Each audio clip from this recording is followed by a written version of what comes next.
Primeiro é o seguinte, né? Só apresentar o espaço para vocês. Né? Esse aqui é o espaço, né, do amigo meu, do Petrão, do Bruno, que é o Thiago. Ele tem uma gráfica que funciona aqui nesse espaço. A recepção é aqui embaixo e as máquinas estão aqui em cima. Chama-se Pavilhão da Lapa. E virado lá para Moraes e Vale, 81, tem o Partizan da Lapa, né, que é um bar temático de esquerda, vamos dizer assim, né, que está sendo frequentado aí pela galera. E esse espaço aqui é um espaço multiuso. A galera tem feito festa, atividade, etc. Né? Então, a maneira de agradecer pelo Thiago ter cedido espaço é contar para vocês o que é o espaço. E se vocês precisarem de gráfica, quiserem fazer alguma festa, alguma coisa, fique à vontade para demandar aqui o Thiago. Ele é super generoso com a esquerda, inclusive com as atividades da esquerda e tal.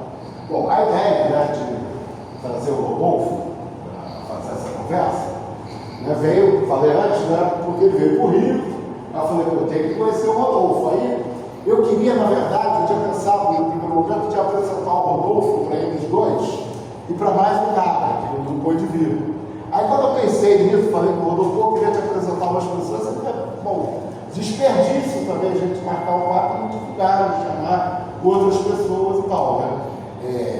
Assim, o Rodolfo fica à vontade para falar o que ele quiser. A minha expectativa da gente poder encontrar com ele aqui é a gente poder ter essa visão de quem está na Amazônia, né, de quem está no Pará, e de quem está ajudando muito na internet a denunciar as contradições entre, né, o Bolsonaro não precisa, né, desmontar as contradições, mas as contradições desse governo. O Lula vai para a ONU, né, faz um discurso razoável, não vou dizer que foi perfeito, mas aí volta para o Brasil, quer pavimentar a BR-319, quer fazer mais poços de petróleo, inclusive na Amazônia, né?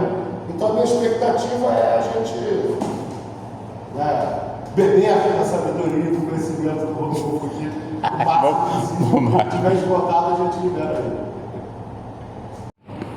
Então, isso é uma coisa, né? Você estava comentando que eu faço um monte de vídeo, né? Então tudo vira vídeo, né? Então, inclusive isso aqui, né?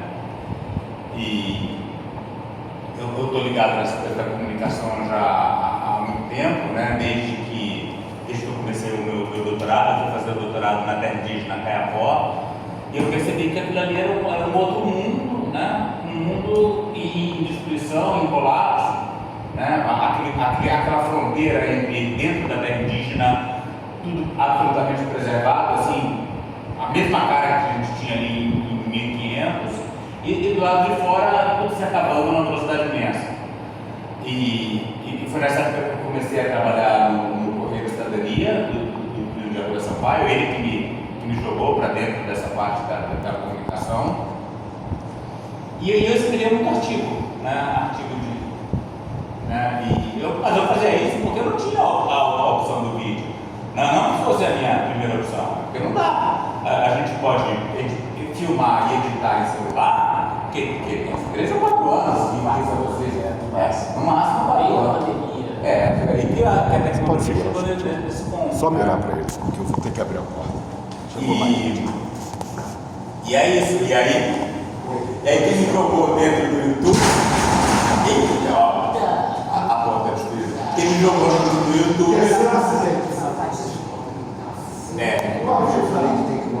Uma faixa, né? Uma faixa.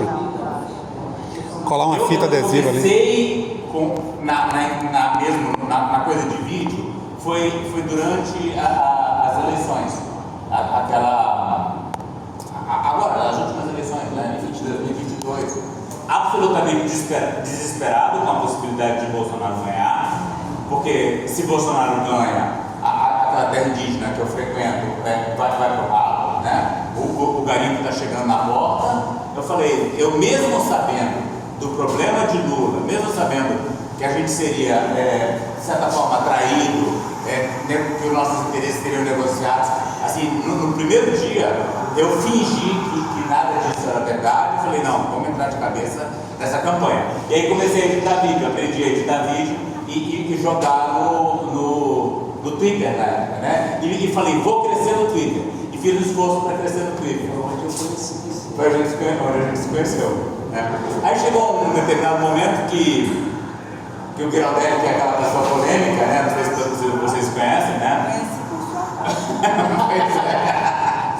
Pois é, que ele falou, não, você está no lugar errado. Eu conheço ele porque ele é um grande profissional. Se tivesse uma mesa, podia apoiar na mesa. E eu fui casado Botasse na com mesa. uma professora de educação física e ela já conhecia ele, e aí eu já conhecia por conta da Luzia. E aí você reafirmou ele ali pra mim. Ele é um entusiasta do esporte como uma das saídas para a crise da juventude, etc. Né? Fala muito do corpo, né? Porque juntou filosofia com o esporte, né? Que a gente tem que viver o corpo, etc. Mas enfim, o importante é que ele falou, olha, vai para o YouTube para o lugar, né? E é lá que a gente está, que eu venho trabalhando, né? Desde então. E o que eu percebo é que existe uma coisa das ciências biológicas que os grãos são o corpo mais alienado que existe. Né? A gente tem uma ilusão dos biólogos, falam, nossa, gente maravilhosa que vive em contato com a natureza. E uma que quase virou bióloga e escapou por pouco. São os piores, são os que vão primeiro vender a natureza. Né? Na hora que for construir um belo monte, na hora que for fazer uma mineração, o biólogo sempre vai estar na linha de frente da devastação. E agora o que acontece? A gente está vivendo o colapso climático do planeta, né? Então é uma sequência de três coisas, né, na minha cabeça, né? Colapso climático, colapso da civilização e extinção da espécie humana, né? Três coisas ligadas.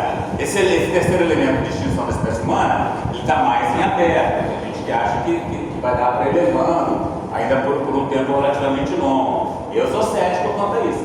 Eu acho que na hora que a civilização colapsa, a tecnologia toda desaparece e a gente se vê de repente num mundo de Idade da Pedra, sem o conhecimento acumulado do povo de Idade da Pedra e ainda com uma situação de ambiente completamente devastado. Porque não vai ser só aquecimento global. Com o aquecimento global sobe o fascismo, né? E isso faz parte do colapso da civilização, né? Que é o que a gente viu ontem, né? Para o Zuckerberg ontem, naquele anúncio, né? De que não vai censurar nada, vai deixar rolar, faz parte desse processo. É o processo político da ascensão do fascismo. E numa dessa, tem a coisa nuclear, que pode sair de controle, seja através de guerras ou até através de acidentes, porque a energia nuclear está sendo falada cada vez mais, né? O povo chama de energia limpa, etc. Enfim, a gente vai viver numa idade da pedra do futuro, sem tecnologia, sem conhecimento tradicional, sem biodiversidade e com contaminação nuclear. Então, a perspectiva é terrível. E no Brasil, nesse exato momento, a gente tem a obra mais perigosa do mundo, do ponto de vista das mudanças climáticas, é a pavimentação da BR-319. Quem que fala disso? Ninguém. Absolutamente ninguém. Você pode entrar em qualquer canal. Não. Você senta igual, fala. Sim. Ricardo Couto. Nós não somos ninguém. Sim, mas aí somos nós. Somos nós. Você pode ir atrás de quem for. Quem é a pessoa de esquerda, né, que fala na internet? Não tem. Jones Manuel. Jones agora comprou a ideia. Mas ele falou da BR? Chegou a falar da BR. Opa! Já tocou o nosso. Mas assim, Me mostra. Esse não é o foco. Opa! Mas ele é Bruno. Obrigado. Ele é Bruno. A Eliane Brum maravilhosa. A Eliane Brum é vizinha lá em Altamira. Uma. Mas são exceções. A Cláudia Antunes. Está fazendo lá é impressionante. O Maluco está fazendo, eu acho. É a melhor revista. Não, é o melhor movimento social que eu vejo, né? É o Maluco. Eu apoio vocês, divulgo, né? Porque eu acho que eles têm feito uns vídeos, uns textos. Tá filmando. Vou passar para ela. Aqui. Mover a câmera um pouco. Não, justamente. Mas a gente tem que falar mesmo, né? Divulgar. Que não aceita o capitalismo. Toda hora alguém vem e fala uma besteira, a gente vai lá e cai no enfrentamento. O papel da coalizão hoje, eu acho que é muito mais de fazer esse tipo de denúncia, e é muito difícil. Assim, eu acho que a grande questão é que hoje está todo mundo, o movimento ambiental está seduzido como sempre foi. Essa é uma coisa que a gente tem que deixar bem claro. O movimento ambiental ele sempre foi cooptado pelo capitalismo, né? Porque como sobreviveu uma organização não governamental para denunciar o modo de produção, denuncia, né? Aquela história que tem uma ONG que eu não vou ficar citando nomes porque senão dá problema para mim. Deixa que eu cito todas, não tem problema. Depois eu te digo, eu não vou citar porque eu conheço todo mundo, eu sou da história ali do nascimento desse movimento ambiental ecológico moderno, então assim, que era legal fazer xixi no banho no final dos anos 90. Gisele Bündchen estava falando isso outro dia. Vamos fazer xixi no banho como se fosse resolver o problema do planeta. Então, assim, o maior problema que a gente tem que enfrentar hoje não é o negacionismo do Bolsonaro, é o negacionismo que o Cinco muito bem descreveu, que é sutil, progressista, que fala do capitalismo verde. E aí, assim, aí esse eu posso falar, o Partido Verde é o partido que mais fala sobre isso. O Alfredo Sirkis era um defensor disso, né? Carlos Mink é um defensor disso. Não me falem de Carlos Mink, por favor. O cara que autorizou Belo Monte, cara. Exatamente. Pelo amor de Deus. Mas ele não só autorizou Belo Monte, ele autorizou a pior coisa que existe nessa cidade, Rodolfo, que é a Término, que é a Companhia Siderúrgica do Atlântico, que ia ser tudo sustentável e está destruindo a vida das pessoas que moram em Santa Cruz, entendeu? E a gente lançou uma campanha chamada A Poluição da Término Chega Até Aqui, porque foi feito um estudo mostrando isso. E aí a gente tem um enfrentamento de vários movimentos dizendo que é mentira, é fake news, porque são financiados pela TKCSA, entendeu? Que não é a TKCSA, é a Término, entendeu? Mas é isso, esse é o maior enfrentamento. Quando você. E aí você é taxado de louco, né? Isso é uma coisa que você deve escutar muito. Eu escuto muito, que é você é esquerdista, você é louco, você é infantil, você está entregando para a extrema direita, entendeu?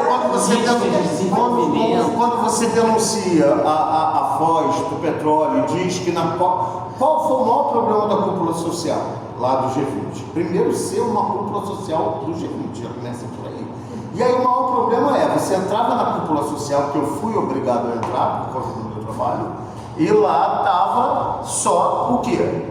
Petrobras, amiga da Amazônia, Petrobras e gasolina sustentável, Petrobras, e você vai andar de avião com o diesel, né, de avião sustentável que a Petrobras está produzindo, destruindo a vida das pessoas em Itaboraí, aqui no Rio de Janeiro. As pessoas não estão mais dormindo em Itaboraí por causa da poluição atmosférica. E está tudo aqui, tudo na Baía de Guanabara, no esgotão, na cidade que em 1992, você deve lembrar disso, ganhou o nome de capital do meio ambiente. E o prefeito é o C20, é o prefeito dos amigos do clima. E a gente está sempre ficando alagado e morrendo de gente toda chuva, todo verão, todo ano, o ano inteiro, tem gente que morre por causa de chuva na cidade do Rio de Janeiro. Mas teve a cúpula dos povos, né? Esvaziada e tal, quase não teve, né? Aí, uma coisa boa da cúpula dos povos, o maior grupo de discussão foi sobre o meio ambiente. As pessoas se inscreviam, né? Tinha 4 grupos e foi muito maior a inscrição no meio ambiente. Só que na hora do debate, teve 2 intervenções só, em 15, eu acho, né? Que criticaram o governo. Todas as outras intervenções eram, né, passando pano, fazendo meio que, né, a conciliação com o governo. E as 2 intervenções que criticaram o governo foi a minha e do Pedrão, entendeu? Quer dizer, fora dessa sala não teve ninguém ali que foi fazer a crítica. Agora, o Pedrão falou esse negócio do negacionismo sutil, contraponto ao negacionismo tosco. Eu tenho dividido assim, o negacionismo sutil é o do Lula, do Biden, né? O tosco é o Trump, do Bolsonaro e tal. O problema, eu acho, maior de todos é o seguinte: política é programa. Você tem que ter um programa para fazer política. O capital tem um programa de colapso ambiental. Mas não é salvar a humanidade, é salvar o capitalismo, o programa deles. E ele bem que criou essa ideologia do capitalismo verde. Toda uma série de propostas de soluções que vão, né, tentando, olha, tem a transição energética, de uma maneira que dizer, não precisa mudar muito não. É só parar o petróleo, não discute diminuir o consumo de energia, a produção de energia e tal. Né? Mas como é que eu vou dizer? Mas eu acho que o grande drama da gente hoje é que a esquerda, internacionalmente, com a queda da União Soviética, o fim do socialismo no leste europeu, perdeu a perspectiva de superação do capitalismo. A perspectiva de superar o capitalismo é muito minoritária na esquerda hoje. Não só no Brasil, mas em boa parte, em poucos países, ela não é tão minoritária assim. Então, para a esquerda, como ela não consegue vislumbrar a superação do capitalismo, o negacionismo sutil virou o refúgio da esquerda também. Né?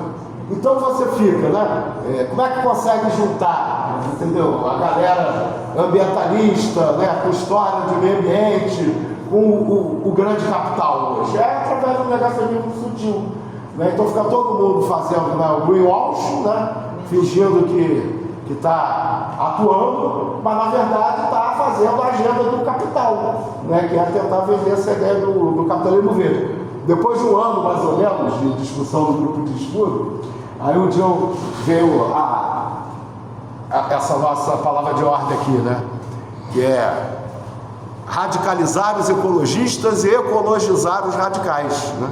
Tentar fazer esses dois caminhos. Olha, o ambientalista não pode mais não ter um discurso anticapitalista, senão ele está sendo negacionista, né? E a esquerda não pode mais olhar o mundo sem entender, né, o que está acontecendo, senão faz proposta igual o João de Manuel fez, né? Não, depois do socialismo vai ter o trem-bala do Rio Grande do Sul. Rodolfo ficou sacaneando. O trem-bala, não vai ter trem-bala não, Jorge. Você vai ter que montar uma caravana armada, aí vai entrando, enfrentando tiroteio, tentando ser saqueado, entendeu? Não vai ser trem-bala, é outra história. Né? O CECIP, que é o Centro de Criação de Imagem Popular, me interessa muito essa questão da comunicação, né? Claro que não só a comunicação, mas as estratégias e as táticas que nós estamos usando e canalizando as nossas intenções nesse momento tão difícil, onde a gente está ali, como o Cinco falou, com uma esquerda tão distante das essências, né?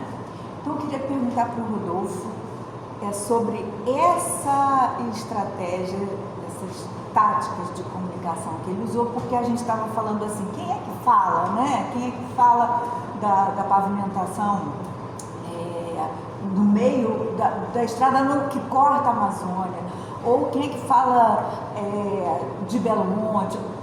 Muita gente pode estar falando, né? Mas como é que a gente chega? E eu achei que você arrumou uma estratégia que é mais ou menos a estratégia que essa galera do Gabinete do Ódio usa muitas vezes, né? Que é fazendo uma provocação direta, né? E aí faz uma provocação direta mesmo. Nós estamos nessa situação, estou aqui, Carlos Nobre, né? Ou então, direto com outras pessoas que você cita, o Jones Manuel falou isso aqui, ou a Rita, ou que é uma galera que de fato está todo mundo podendo acessar e entrar em diálogo com essas questões, porque sim, porque tem essa galera toda aí, né? Mas quando você faz isso, você cria uma rede, né? Então eu queria te perguntar como é que você foi chegando como é que foi esse processo para você fazer isso? E a outra pergunta me esqueci. Então, o que acontece, né? Uma coisa que ficou presa da parte inicial da conversa, eu estava na BR, né? Quando a gente abriu a palavra. O que acontece? Essa BR-319, ela vai levar o arco do desmatamento. Você sabe o que é o arco do desmatamento, né? Aquela região em torno da Amazônia, que está desmatada, né? Vai levar para a cidade de Manaus, vai levar para o centro da Amazônia, né? E tem várias companhias, principalmente de petróleo e gás, que tem muito interesse na pavimentação dessa estrada, porque vai facilitar a exploração do petróleo e gás. Inclusive petroleiras russas têm interesse nisso. E a gente tem bilionários internacionais que têm muito interesse nisso também. E o Ricardo falou disso, ele entrevistou a Mônica Piscinini, né, no 60 Glau, e a Mônica expôs esse tipo de situação. A Mônica é uma repórter investigativa. Repórter brasileira baseada em Londres, que escreve basicamente em inglês para diversos órgãos, enfim, revistas, portais, etc., em inglês sobre questões de ciência e de economia, etc. E a diferença é que, como ela não está em nenhum veículo brasileiro, ela tem liberdade para falar. Porque se você for pegar os canais do Brasil, está tudo nominado, tudo, de cima a baixo, né? Como a gente estava falando, na esquerda parece que tem alguma coisa que sai assim, mas é muito pouco. Aí o que acontece? Esses bilionários é o pessoal do Betty e Gordon Moore Foundation, né? Que é um pessoal que faz doações, filantropia, eles financiam muitas ONGs, né? E aí, e a instrução deles é que a BR vai ter que sair.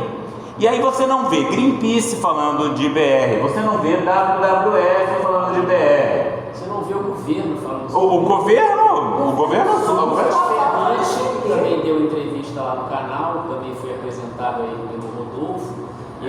Ele é um professor da Universidade Federal do Amazonas, que assessora o governo, o Ministério dos Transportes, dentro da discussão da BR-319. O vídeo dele está lá no meu canal. Excelente. Vocês assistam, é uma entrevista que não via ser dada em nenhum momento. Ele está dentro do governo debatendo essa questão da BR-319 e ele diz, quase com todas as letras, é uma questão perdida.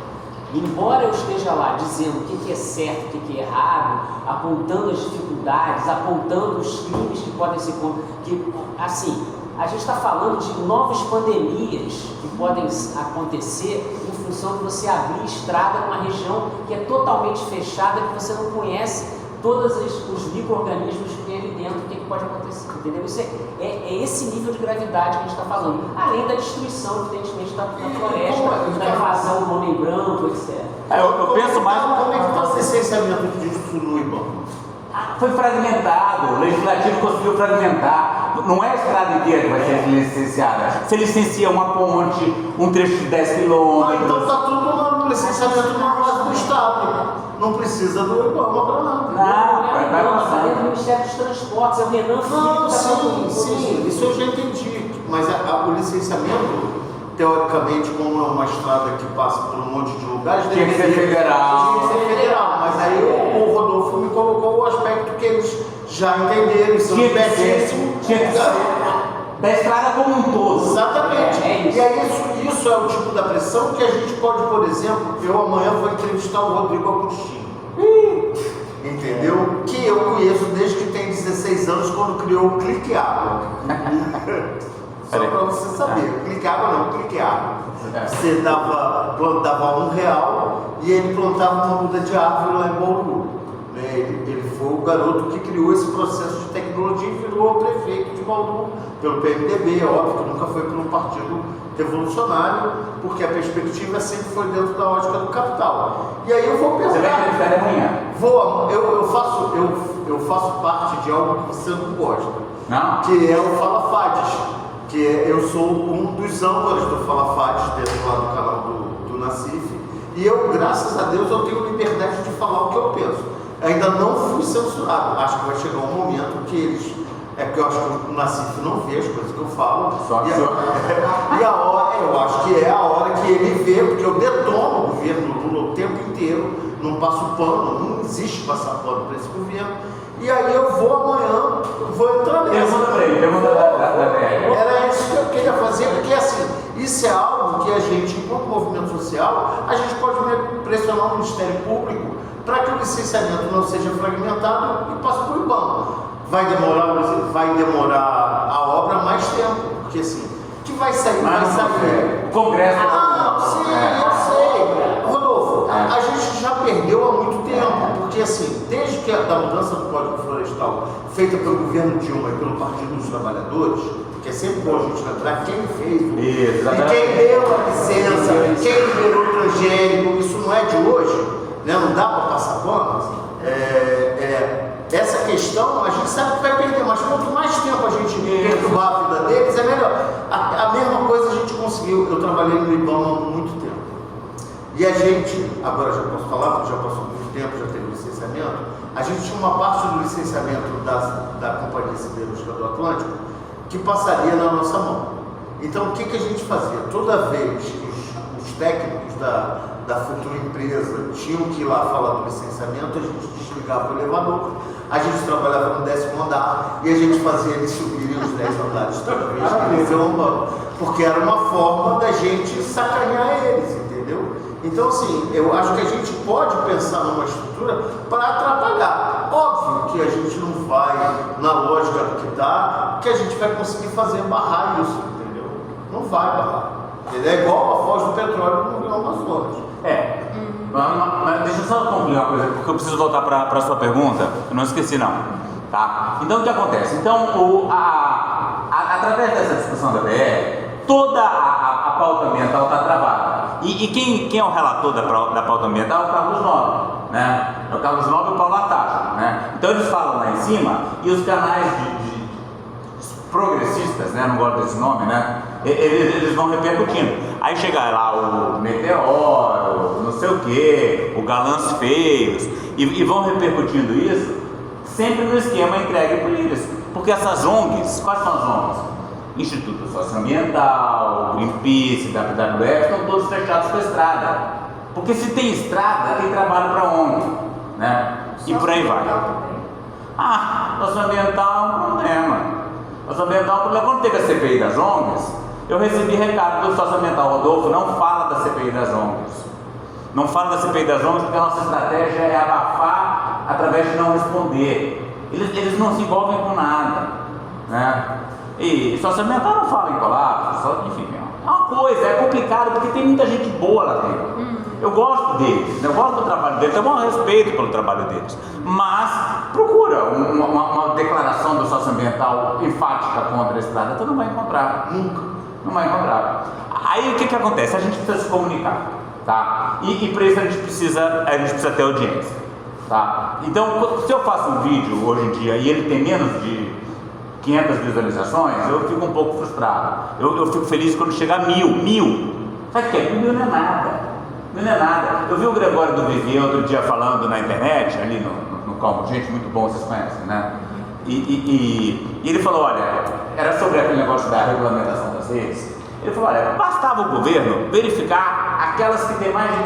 verificar os vídeos que tem mais de 10 mil visualizações. Aquele que tem menos de 10 mil pode ser ignorado. O que tiver mais de 10 mil a gente verifica. Então, basicamente, eu nunca consegui um vídeo que merecesse ser verificado, né? Quem sabe um dia a gente chega lá. Mas é uma construção. É uma construção. Mas essa construção passa pelo entretenimento, passa pela piada, né? E é por isso que às vezes a gente pega certos personagens, né? Porque aí um fundamental para mim, assim, nos últimos meses, tem sido o tal do biólogo Henrique, né? Que ele ficou putão porque eu critiquei ele num vídeo que ele... negócio do boto lá, e ele mordeu a isca, né? Aí ele fez uma live me xingando de cima a baixo, e aí, isso aí gerou tanto corte, que eu uso até hoje. Hoje mesmo eu tava... Aí vai embora. E é isso. Aí quando você falou o negócio do ódio, eu não gostaria, eu não acho legal, eu não acho que é bem uma espécie de gabinete do ódio, porque não é ódio que eu sinto, o que eu faço é gozação. Né? Ela fala das táticas, eu acho que é a tática. É a tática. Isso, a tática que o gabinete do ódio usa, porque é do enfrentamento direto. Né? Mas sempre com humor, sempre com a brincadeira. Sim. Eu não tenho ódio pelo Henrique, se bem que o Richard já merece um pouco mais, né? Defendendo a caça, outro dia defendendo a caça. Mas mesmo assim a gente faz gozação. O biólogo dos bichos esquisitos. Dos bichos esquisitos. Sério? Assim, eu não tenho ódio por ninguém. Tenho ódio, sabe quem? Pelo Aldo Rebelo. Você também tem ódio. Aldo Rebelo merece ódio. Né? Sim. Só uma questão que eu tava... Não é sobre você ter ódio ou você reproduzir gabinete do ódio. É sobre usar uma tática que eles também usam de enfrentamento direto e não ter medo da resposta. Isso. E essa resposta, ela gera mais diálogo. Isso. Né? É sobre isso. Não tem medo da resposta, não tem muito medo do processo, porque se você ficar com muito medo do processo, você não faz nada. E você foi convocado, né? Sim, vou ter uma negociação, vou ter uma conciliação agora em abril, né? Eles me chamaram. Por quê? Como é que é a história? Eu peguei um vídeo, inclusive, da Eliane Brum. A Eliane Brum, o Bruno Torturra, eles têm um vídeo em que eles andam por Altamira e falam dos problemas de Belo Monte. Isso foi há anos atrás, tem uns 3 anos. Foi antes da pandemia, logo antes da pandemia. Foi bem antes. Não que ela passeia pela cidade, mostra as coisas caídas à beira do rio, que ela chega até a beira do rio. Isso. Vídeo é maravilhoso. Maravilhoso. Aí o que eu fiz? Eu peguei o vídeo dela e editei como se eu estivesse dialogando com eles, né? Como se eu fosse um viajante do tempo dialogando com eles, né? E aí tem um momento que eu vou explicar por que Belo Monte, porque Belo Monte tem uma lista imensa de coisas supostamente boas que fez pela cidade.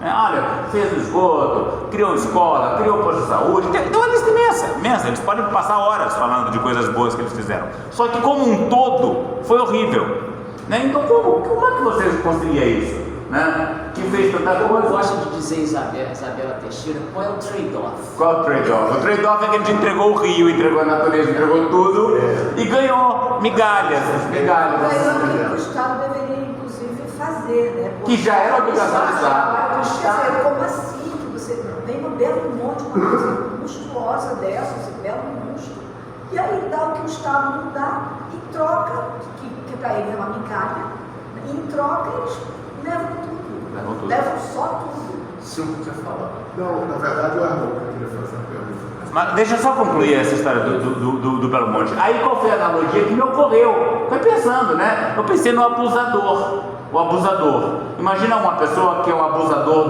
de uma jovem moça. Porque comparar a natureza com uma mulher vulnerável faz sentido. Faz sentido porque o mesmo pensamento machista do homem que se sente dono do corpo da mulher é o mesmo pensamento do homem que se sente dono da natureza. Do mesmo jeito. A Eliane Brum fala isso. Ela está escrito lá no Mocotó Banzeiro. É perfeito. Então, seguindo essa lógica da Eliane Brum, construir uma barragem daquela forma num lugar tão sensível quanto o Xingu equivale a um estupro de vulnerável, né? Então imagina um estuprador recorrente, né, que abusa do vulnerável, e esse estuprador, ele não só estupra, ele também faz coisas, ele dá um presentinho, ele dá várias coisas, né? O abusador, ele também seduz também. E é isso, não. Então todas isso que é listado como benefício seriam, na verdade, os agrados sedutores para manter o abuso. E aí eu boto isso no vídeo. Aí o Belo Monte se emputece comigo. Fala assim, como?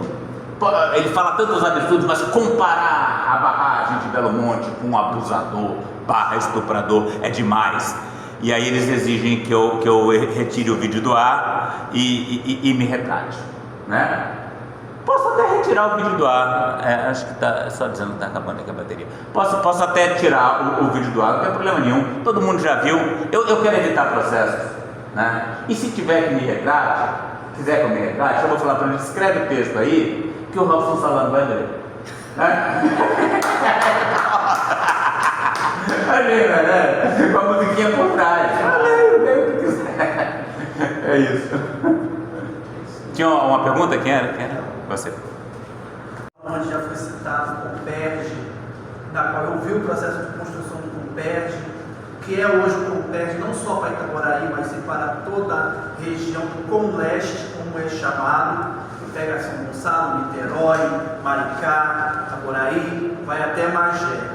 E essa questão ambiental que está sendo discutida, né, eu como geógrafo que sou, ela também tem que ser discutida no âmbito de uma divisão de classes, aonde os impactos ambientais atingem mais. Claro que vai ser os trabalhadores.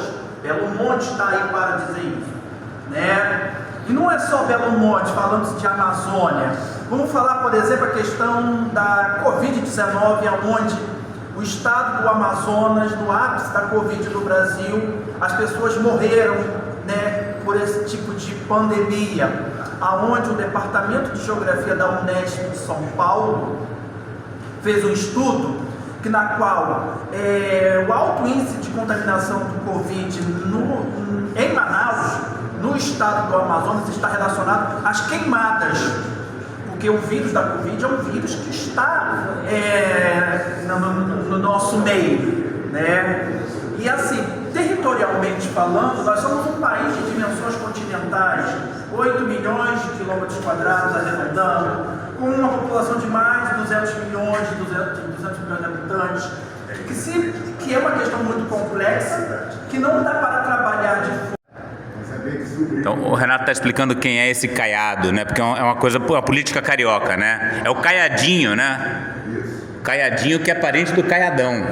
É o governador do Goiás. O fundador da UDR. Da UDR. É sempre bom a gente lembrar que em 1986, com o advento da Constituição de 88, se cria um movimento chamado UDR, e nessa época eu estudava Ciências Agrárias na Universidade Rural, fazia zootecnia, e a gente teve a criação da UDR Jovem.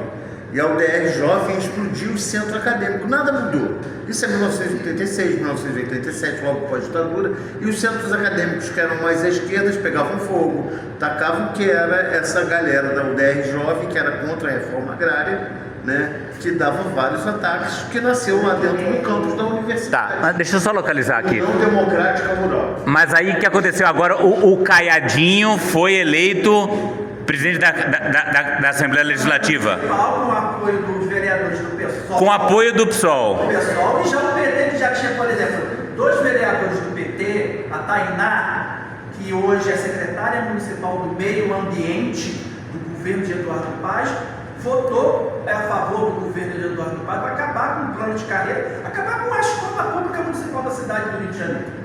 Desmontar o ensino público municipal. Isso. E essa mesma senhora... Esse projeto faz isso, entendeu? Esse projeto desmonta a carreira dos professores, retira uma série, eu não sei no detalhe, mas uma série de direitos adquiridos ao longo do tempo, retira inclusive os adicionais de preparação de aula, tudo isso. Aumenta a licença prêmio, aumenta a carga horária. É uma vergonha. Acaba com as licenças prêmio, acaba com tudo. Mas essa senhora, Tainá de Paula, ela, quando se elegeu, ela se elegeu na perspectiva de que a gente teria uma mulher negra, periférica, arquiteta e que entende da questão ambiental. No meio desse caminho, o PT, por causa da eleição do Lula, foi seduzido a fazer parte do governo do Eduardo Paz.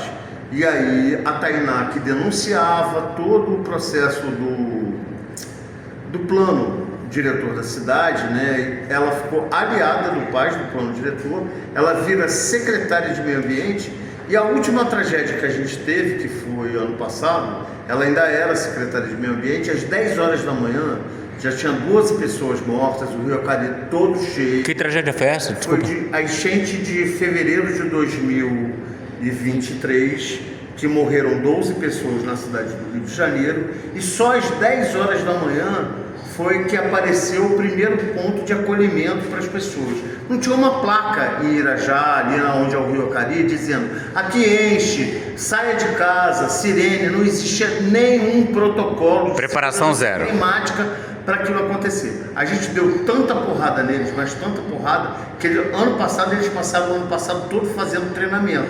Mas é também aquele treinamento que não é real. Porque assim, o treinamento ele tem que ser construído na comunidade, não é a defesa civil chegar e fazer o processo. Tem que ser um processo de construção coletiva, entendeu? Então assim, é uma galera que não tem nenhuma... Se fala de clima o tempo todo, a gente não pode nem dar muita porrada nela, porque aí já vem o discurso de que nós somos contra as mulheres, contra o movimento negro, porque ela é uma mulher negra, de origem periférica, então vem todo... Ela está blindada pela identidade. Tá blindada porque se a gente ataca, a gente é o inimigo, entendeu? Nós somos os inimigos. Então, o processo é muito difícil de um enfrentamento da crise climática, como ele coloca, não só no Estado, né? Não é um problema do Estado, é um problema das cidades. É um problema das cidades. E aí a gente tem um problema maior, que é a história de novo, né? Por exemplo, Niterói foi o primeiro lugar a fazer uma Secretaria do Clima. Mas qual é o plano popular do clima que existe em Niterói? Nenhum. A cidade do Rio de Janeiro foi a primeira cidade do Brasil a ter uma política municipal de mudanças climáticas, que estabelece várias coisas incríveis. Sabe quando essas coisas foram estabelecidas? Nunca. Nunca. E ainda tem um detalhe, nessa lei que estabelece a política municipal de mudanças climáticas, as emissões de gases do efeito estufa da Termo, que é a maior poluidora da cidade, a maior poluidora... Termo. A TKCSA, é a Companhia Siderúrgica do Atlântico, é a maior siderúrgica das Américas. É a maior siderúrgica das Américas, fica em Santa Cruz, que é o lugar do sacrifício ambiental aqui no Rio de Janeiro. Qualquer tragédia ambiental fica em Santa Cruz. Ali no fundo da Bahia. É, o fundo da Bahia de Sepetiba. E por que é ali a escolha da tragédia? Quando teve a fusão, em 75, que cria os órgãos ambientais, a cidade sofria com o problema da poluição atmosférica. 75, 76, 77 é o auge da poluição atmosférica na cidade do Rio de Janeiro. Nascia bebês ancéfalos na cidade. Igual nascia em Cubatão, em Santa Cruz, em São Cristóvão, Bom Sucesso, tinham esses problemas, porque o índice de poluição era assustador. A FEEMA criou os primeiros protocolos de licenciamento e criou o Distrito Industrial de Santa Cruz. Santa Cruz e Campo Grande, onde se criaram o Distrito Industrial, era agrícola em 1976. Em 1976, Campo Grande ainda era um dos maiores produtores de laranja do Brasil, entendeu? Então é toda uma estratégia de tirar, porque até 1981 tinha uma indústria química na Marquês de São Vicente, que hoje agora vai ser um condomínio de alto luxo, né? Mas até 1981 era uma indústria química. A gente tinha muita indústria no Jardim Botânico, espalhada pela cidade. Eles pegam toda a poluição e jogam onde vivem os pobres. É uma escolha estratégica de botar. Essa coisa que agora não, desde lá dos anos 80, lá desde que a gente fundou os Verdes em 86, a gente fala dessa questão do racismo ambiental. Mas é a questão da exclusão, é o capitalismo, não é só o racismo ambiental, é o modo de produção que tem que botar onde tem o veneno, onde está pobre, onde está fudido, onde está miserável. Entendeu? Aí peraí, falou de um capitalismo. Ô Marcos, tu não vai falar nada não? Tá só filmando. Marcos adora filmar. Sempre respeitar a vocação. Quem não sabe, o Bruno tem um canal no YouTube chamado Marcos Comenta. Bruno, Primeiro, diz aí. eu queria dialogar com ela, a professora Luciana. Eu tenho uma visão diferente sobre a questão da comunicação nas redes, né? Eu acho que elas eram nossas, não eram do gabinete do ódio. Nós, da esquerda, construímos e ocupamos as redes, ocupamos o Facebook, ocupamos a blogosfera. Tudo isso era a gente que fazia as denúncias, tanto que a gente fez a manifestação de 2013 aqui no Brasil, embora agora o PT diga que seja o Bolsonaro, mas o bolsonarismo não era nada naquela época. Quem organizou 2013 foi a esquerda, sobretudo os anarquistas e parte dos maoístas. Mas assim, a gente ocupava o Facebook. Um ano antes da gente fazer isso, a esquerda ocupou o Facebook em Barcelona, fazendo a ocupação de Barcelona. E ocupa o Wall Street, que também foi o movimento dos anarquistas feito. Nós ocupamos as redes. Só que as redes são privadas. Elas não são espaço público. Elas funcionam como se fosse uma praça pública, mas elas são privadas. Então, o capital, percebendo a força que as redes tinham e como nós dominávamos ali, nós somos a esquerda, nós somos a classe popular, cara, nós somos os trabalhadores. Como a gente conseguia mobilizar, eles criaram algoritmos para nos impedir de ter os alcances que nós tínhamos. E esses mesmos algoritmos, que são barreiras para nós, são facilitadores para o gabinete do ódio. Então, o gabinete do ódio passou a crescer nas redes na medida que nós diminuímos por uma intervenção de algoritmos que são organizados pelo capital. Tanto que, naquela época, a gente tinha as páginas do 5 e o gabinete do ódio vinha bater na página do 5, que já era enorme, porque ele queria começar a ganhar para ele os seguidores que ele não tinha. Fazia isso com o 5, fazia isso com o Marx Comenta, fazia isso com toda a esquerda, porque eles sabiam que no fundo, os algoritmos iam ser para o lado deles. Então a gente tem um problema que é, esses algoritmos funcionam contra nós. Uma parte de nós teve uma sacação de fazer uma ocupação coletiva do YouTube, sobretudo, que é a galera do Soberano. A galera do Soberano trabalhou coletivamente, se autoalimentando, para conseguir criar um esquema em que eles pudessem ganhar visibilidade se o vírus deu certo. Fizeram isso junto com o PCBR, depois racharam quando já eram grandes, mas conseguiram fazer um esquema desse. A gente ainda tem espaço para isso. Eu tenho uma avaliação pessoal que isso tem vida curta. Quando a gente, de fato, porque a Soberana é grande comparado com o que a gente ficou, mas se a gente, de fato, tomar a sociedade como fizemos em 2013, como foi feito em Barcelona, como feito no Wall Street, vão se reorganizar os algoritmos de novo para impedir que a gente tenha isso. A gente tem que ter essa percepção. Então nós temos um problema. Os lugares que eram públicos antes, que eram o espaço público, as praças, as ruas e tal, foram tornados virtuais, e os virtuais não são públicos, são do capital. O capital controla quem tem ou quem não tem alcance. E se a gente consegue, a gente vai no limite que o capital deixa para dizer, cara, vamos fazer uma cortina de fumaça? Vamos não deixar que eles percebam que a gente está manipulando os algoritmos? Vamos deixar então essa galera soberana crescer, essa galera crescer até um determinado tamanho. A gente não vai no tamanho do biólogo Henrique. Eu acredito que a gente não consiga chegar a 1 milhão. Mas nesse esquema ainda dá para a gente fazer algumas brincadeiras, dá para a gente repetir a fórmula soberana, a gente ficar se autocomentando, se autoalimentando, fazendo assim e tentar crescer, para você ter pelo menos alguns vídeos que cheguem a 10 mil para poderem ser taxados pelo Gregório do Vivier. Tem vídeo de 200 mil.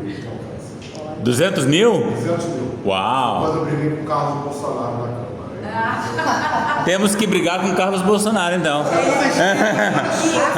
Perguntar isso. Eu entendo perfeitamente o que você disse e eu acho muito, muito legal você fez o panorama. Agora, de fato, o Rodolfo cria um burburinho, assim como o 5 criou, quando faz um enfrentamento direto. Mas é que a gente sempre fez isso. Não, mas tudo bem, você pode até fazer um ou outro, é diferente. Eu acho que eu pego no pé. Eu acho que a gente precisa fazer uma observação, assim, posso estar sendo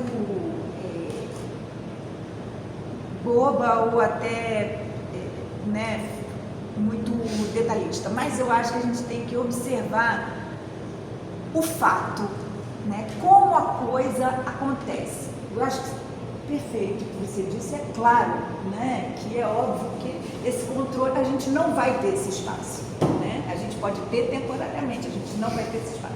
Enquanto tem esse espaço, a tática que ele usou foi uma tática que cria umas conexões com outras pessoas nas redes. Isso tem sido usado em uma série pela direita, e a esquerda usa às vezes. O 5 acabou de dizer que ele teve 200 mil visualizações quando ele brigou com o menino lá. Quer dizer a porrada? Quer dizer a porrada, Mas o 5 esquece de contar que nessa época o Bolsonaro não tinha tanta quanto ele. Ali a gente. No primeiro ano de mandato, eu estava mexendo no celular, no plenário da Câmara, aí o Carlos veio por trás de mim, viu que eu estava no Facebook, virou e falou assim, eu morro de inveja disso aí.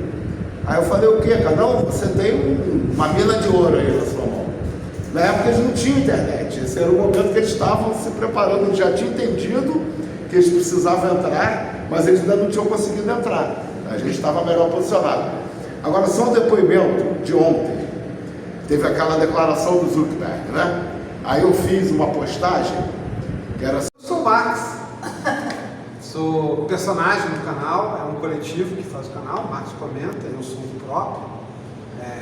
Morri em Londres, mas não aguentei a falta de percepção da realidade que a classe trabalhadora vinha tendo, e aí, como você estava falando muita besteira em meu nome, eu resolvi voltar pessoalmente para falar exatamente o que eu escrevi antes de morrer e que fala perfeitamente sobre o que está acontecendo agora, o que a gente precisa fazer para impedir que o capital continue destruindo o planeta e escravizando a classe trabalhadora, que é o que ele faz nos últimos 300 anos.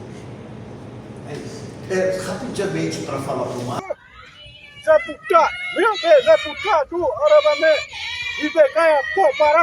Para saber mais e participar dessa luta radical pelos povos indígenas, a floresta tropical e a biodiversidade de modo geral, inscreva-se no canal, deixe seu like e comentário.